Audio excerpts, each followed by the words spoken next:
Alright. That's crazy that you would say that. And you live in Puerto Rico, you fucking retard.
Okay.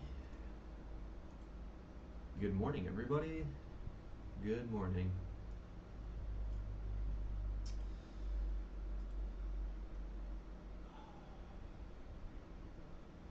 My eyes hurt like a motherfucker today. I feel like they're so sore.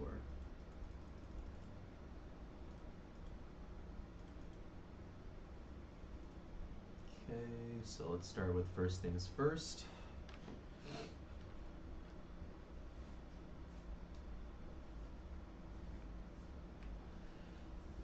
Don't see any real news this morning.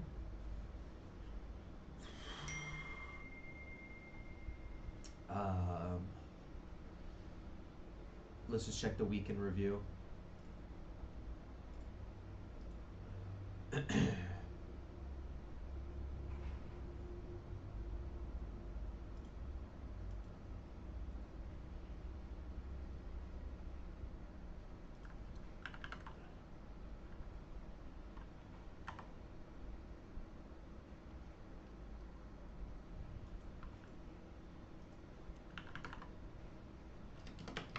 why it's not giving me the right time. I hate when it does this.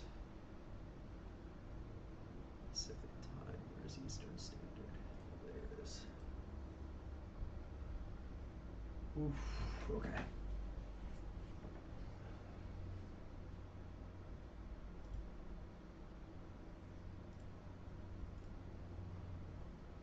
Monday, it's good to get in practice of just looking at the weekend reviews. So it looks like we have CPI month over month on Tuesday, so that's tomorrow.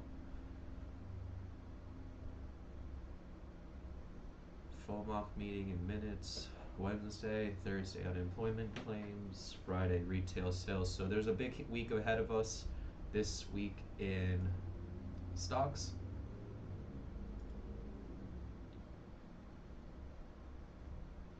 On Chrome.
Sorry, my eyes are fucking killing me this morning.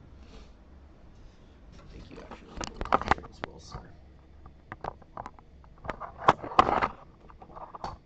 There we go. I like the camera there a little bit better in the morning. Alrighty. So week in review, we have a few things going on this week. First thing is first, we have CPI data month over month, Fed minutes that is going to be happening. All of these play into very important rules of trading. Today may not be a good day to trade. It may be a good day to trade. The uncertainty of the markets are basically hinging upon what is going to happen. What is going to happen overseas right now? Look, crypto is starting to go red. This is a really concerning thing after we saw a nice bounce on crypto. My longs were at 1966. Right now we're hovering above 20,000 or $2,038. Am I still in the trade? Of course I'm still in the trade. There's no reason for me to get out of this trade, although it is flashing signs of bearish price action. There really is no need for me to go ahead and take a trade anywhere else. So we stay in the trade and we stay true to our conviction until it is changing or something has changed. Nothing has changed thus far. Okay, so this morning we're also going to take a look at another piece of information here that is very important for us. We're going to look at the overall health, do our levels.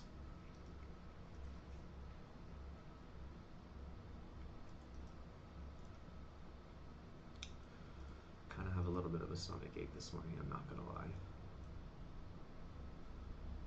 All right.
Damn.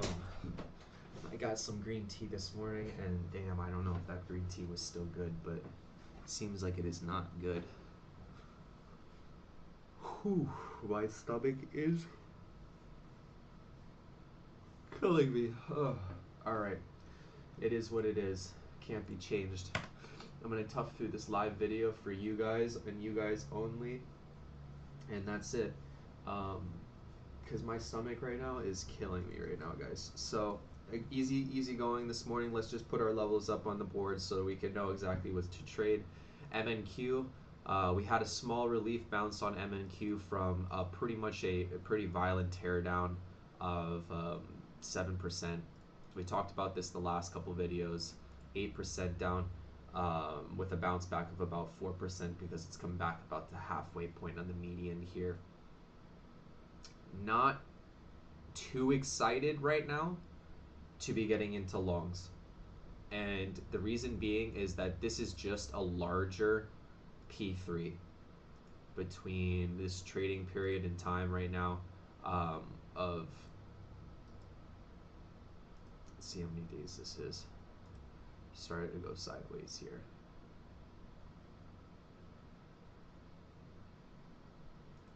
So for 123 days right now, we have just been going sideways inside of the market.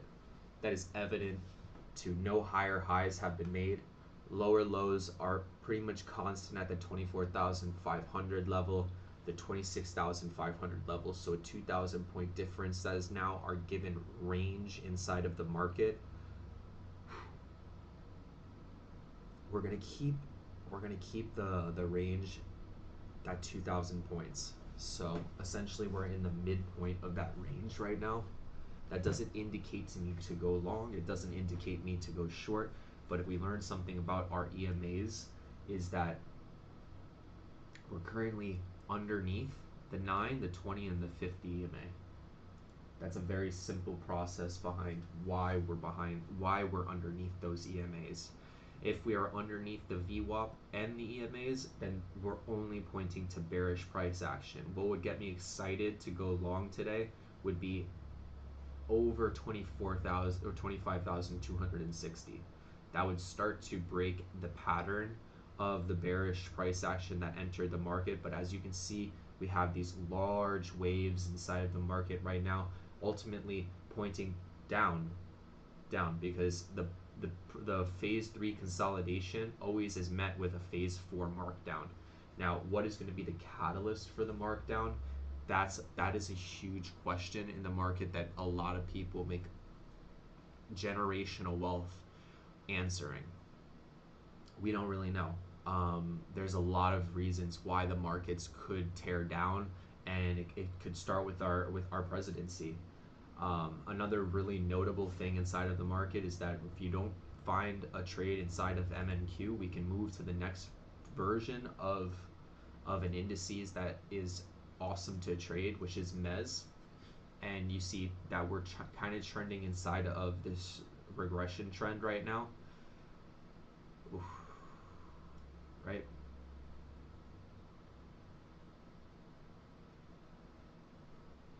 I would say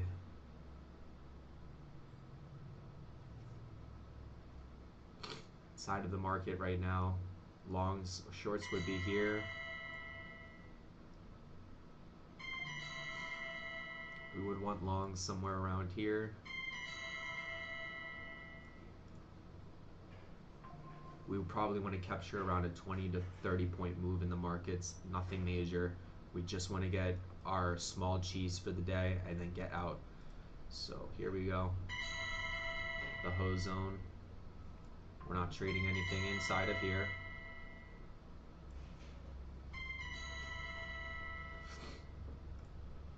Download this image. I'll put it on put it on here for you.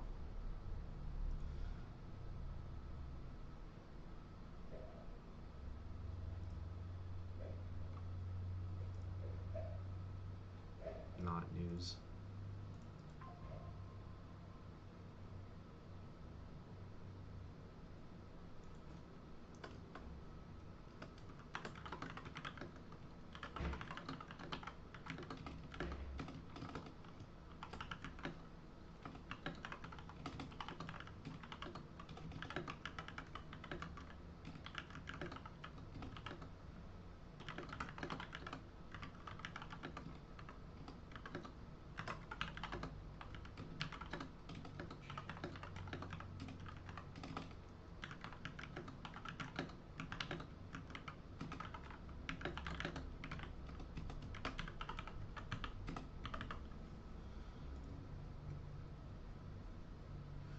Alright, there we go.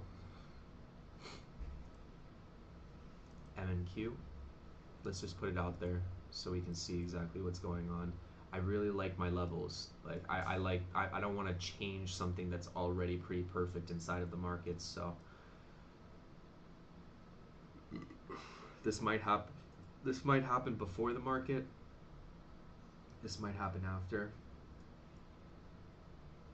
market open. We got 30 minutes today.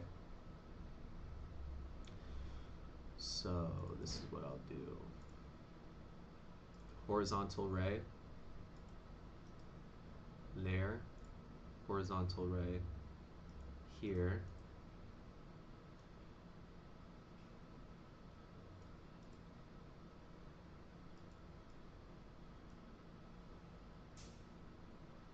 Let's tear this one down a little bit.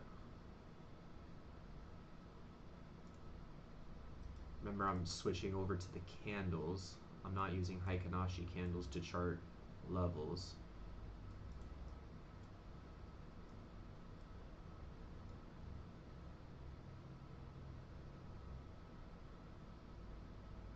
I tighten these up just a tad.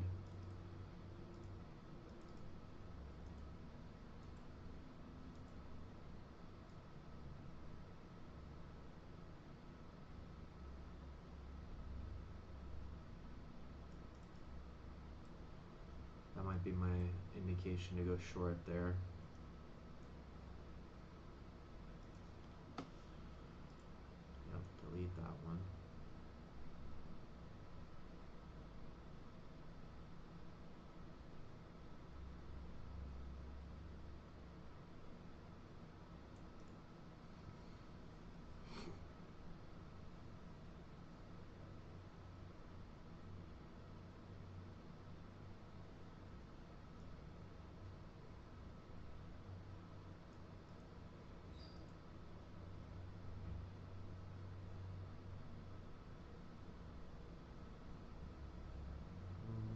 not really impressed with MNQ, to be honest with you, today.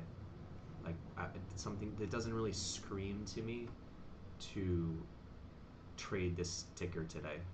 So let's take a look at something else. Side of the markets, we got sideways action on Apple. Amazon, large decline right now, but still overall bullish. So sideways bullish.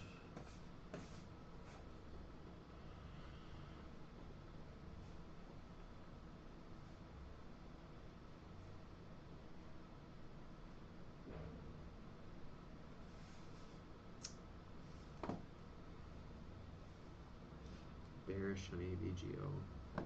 Already a very divided market. I'm not, like I said, I'm not really impressed with stocks right now. Overall bullish on Google. Guys, I'm suffering right now, and I had really good sleep last night. My eyes are like getting really sore, and like I don't know what the fuck's wrong with me. Got a really bad stomach ache as well. Meta's chopping around sideways. Might want to stay away from the markets today just because we're already divided 2-2-1. Let's see what Microsoft is doing. Bearish. Huge divided market, so 2-2-2. I don't think that anything is going to really end this in a way that's going to be beneficial for us to trade today. Sideways again. Tesla. Chopping. Sideways. So we have 4 sideways, 2 bullish, 2 bearish. Like I said, not a great market conditions to trade. So we might want to stay away from today's markets, only because it does not look like a good market to trade. So if that's the case, fine. We move on to the next ticker. Let's take a look at gold. Let's take this away. Put this over here. Let's take a look at gold in the markets. Interesting. Now, this looks vaguely familiar as something that's more of another consolidation. So I'll take my longs and my shorts over these 2 levels. Now, if I don't post something on MNQ, then our rule is we're not trading it for the day. So we've established MNQ is a part of a very sideways, choppy market today. Very dangerous. I like gold. Gold's consolidating here. We could push back down to that 1.6 level. I will publish this one because I like this one a little bit more.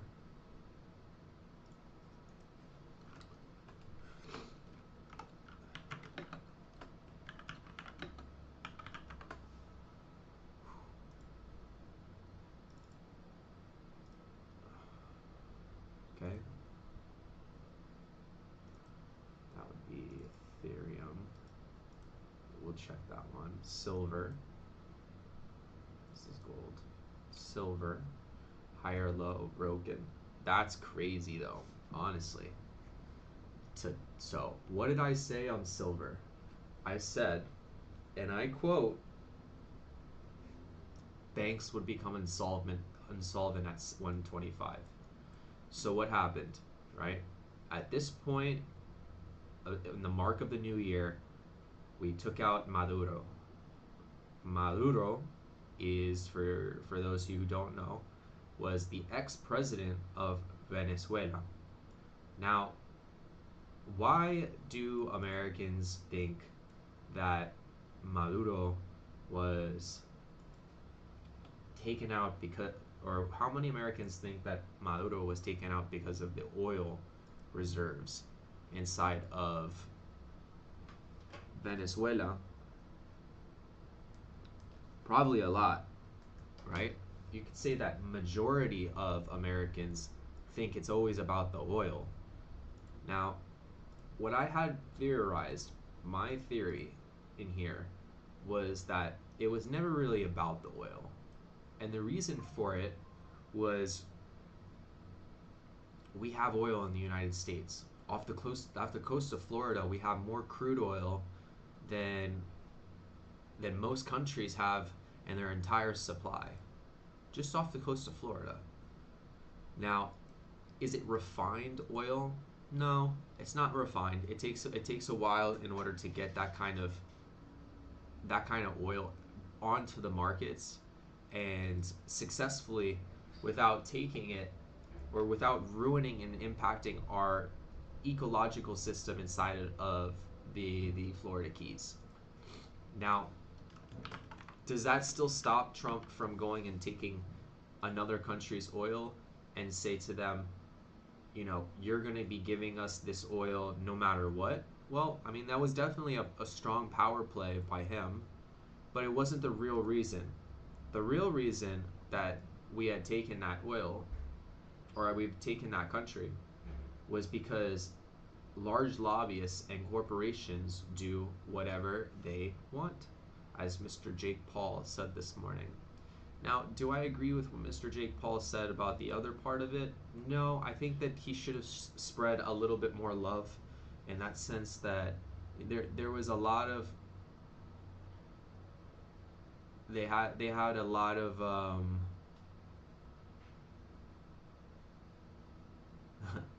that's hilarious. That's about what I had thought, you know. Yeah, that's about what I thought would happen at this stadium. Now, Jake Paul has a point.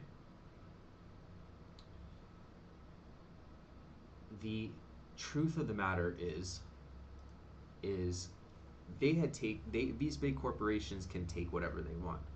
In this case and scenario, oil was not really on their agenda, silver was. Because these guys were shorting silver. The price of silver was shooting up because of times of uncertainty. So in this particular time of uncertainty, banks would have had a very uncertain time at 125 on silver. Let's just say their stop loss was there.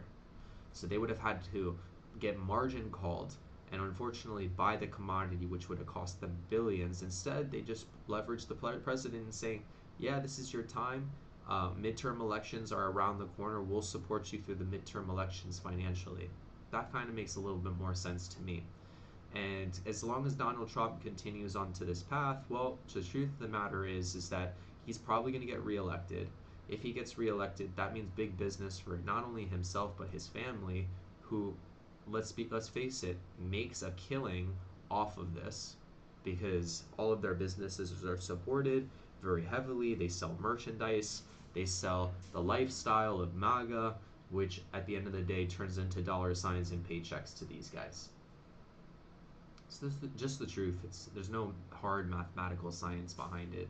It's just the way that the world works. So silver right now, from its highs, is now on a decline, back down to $72, which is an incredible move down in relative terms of how long? 11 days. So you're telling me that 50% of something was moved, the 50% of the price of something was moved in 11 days, where at the start of this year, we have now gone back to the regression point or the key support of the start of this year with no reason because we have times of high uncertainty. That's market manipulation at its core. But then again, the entire stock market has always been and developed around market manipulation by large institutions, quibs, and hedge funds. So we're going to keep our longs and short levels above $82 today and below $72 on silver. That will be a really good trade for us. We'll keep an eye on that and make sure that we don't miss a trade. Remember, I taught you guys this, just set alerts. Make sure my volume is up. Perfect. I will post this trade.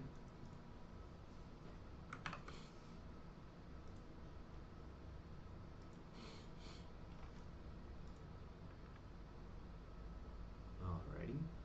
Screenshots.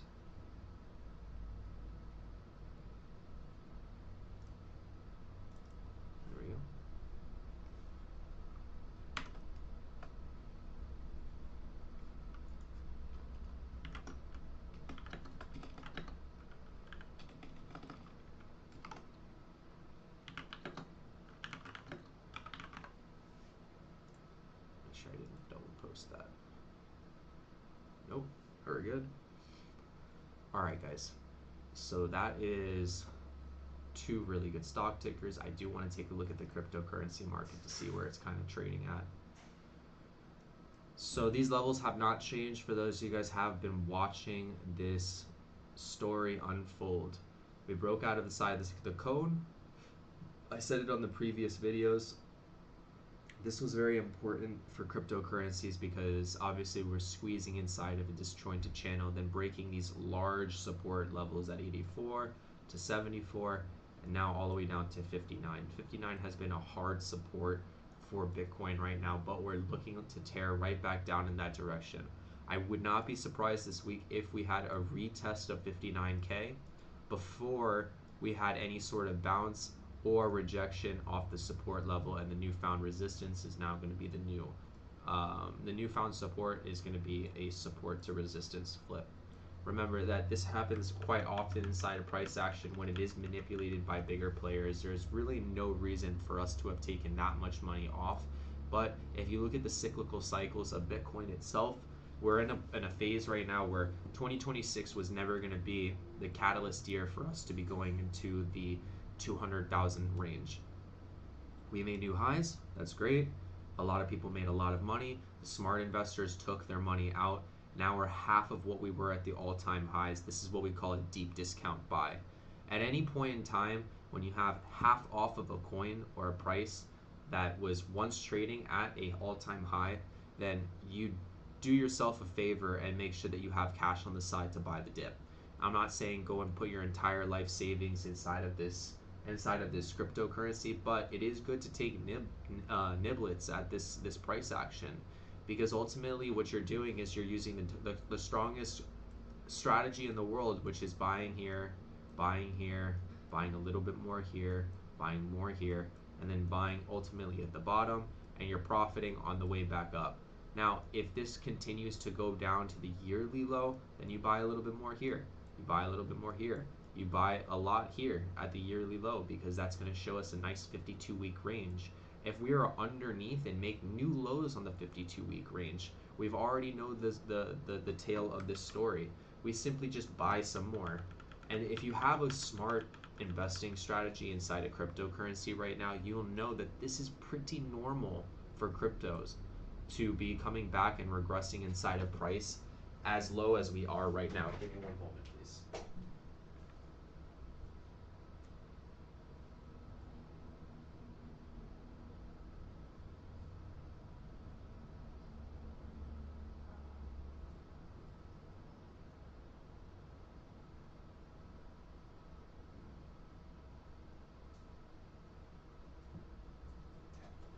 Great, my wife is making me soup.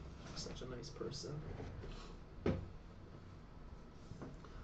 Okay, so what we have established this morning inside of cryptocurrencies and trading is today is not an amazing day to trade. We have a huge week ahead of us, and in the best terms that I can put possible, it's better to have equity inside of your account than no equity at all. So if I had made a assumption, and I don't like making assumptions, I would stay away from the markets unless a real trade presents itself and something happens that I really just can't stay away. But the markets aren't speaking to me in terms of, oh, Armand, make a huge trade today. This might just be a day to sit on our hands. I'll still show up to the I'll still show up to the market open in 18 minutes, but right now I'm just gonna go and rest my head for a little bit, because my eyes are really swollen right now, and my stomach is just absolutely killing me right now. So that's our market in review, guys. I mean, there is not much to trade. ETH, the same situation. I'm in longs right now. I was in longs since 1960. It looks like we're heading back down to that entry point of mine. I do have a stop loss at $11 right now. I would not like to see it. I would not like to see it come back to my entry, but then again, it just gives me another opportunity to buy the dip. And I'll most likely probably switch my calendar, or I'm sorry, switch my position to a short position and ride it out a little bit further, because this puppy looks like it can drop back down to the floor of 1200. If that does happen and we do reach the 52-week range low on Bitcoin and Ethereum, it's a very simple process. I'm just going to go ahead and buy the actual coin itself and hold it longer term, and that's going to prove to be very profitable for my trading strategy on cryptocurrencies. So the trades today, better to sit on our hands today than actually make a trade. But if there's any trades to be made, silver and gold are looking really, really appetizing to make some money on. And that will be our market review, guys. I will see if I can go ahead and do some live trading today for you guys. And yeah.